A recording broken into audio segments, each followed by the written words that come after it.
આપણી આજુબાજુ છે ને મોસ્ટ ઓફ બે કેટેગરીના લોકો હોય છે. એક કે જે સારું સારું મીઠું મીઠું બોલી અને એને જ્યારે આપણું કામ હોય ને ત્યારે કામ કરી અને જતા રહે. બીજા કેટેગરીના લોકો એવા હોય છે કે જે આપણું પણ સારું વિચારતા હોય છે, આપને પણ પુશ કરતા હોય છે આગળ વધવા માટે. ભલે ઘણીવાર આપને કડવું લાગે, આપને એની વાત ન ગમે, છતાં પણ એ આપણા માટે એફર્ટ્સ લેતા હોય છે.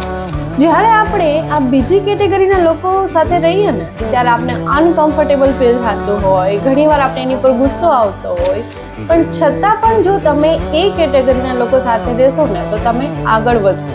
તમે આઈડેન્ટિફાઈ કરો કે તમારી લાઈફમાં આવા કેટલા લોકો છે, એની સાથે રહેવાનું વધારે પસંદ. જ્યારે પેલી કેટેગરીના લોકો સાથે રહેશું ને ત્યારે તમને મજા તો આવશે, કેમ કે તમારું કમ્ફર્ટ ઝોન જળવાઈ રહેશે, તમને વખાણ સાંભળવા મળશે, પણ તમને એ નથી ખબર કે એની સાથે તમારો ગ્રોથ નથી. તો આજથી વિચારો કે એકચ્યુઅલમાં તમને કેવા લોકો સાથે રહેવું જોઈએ.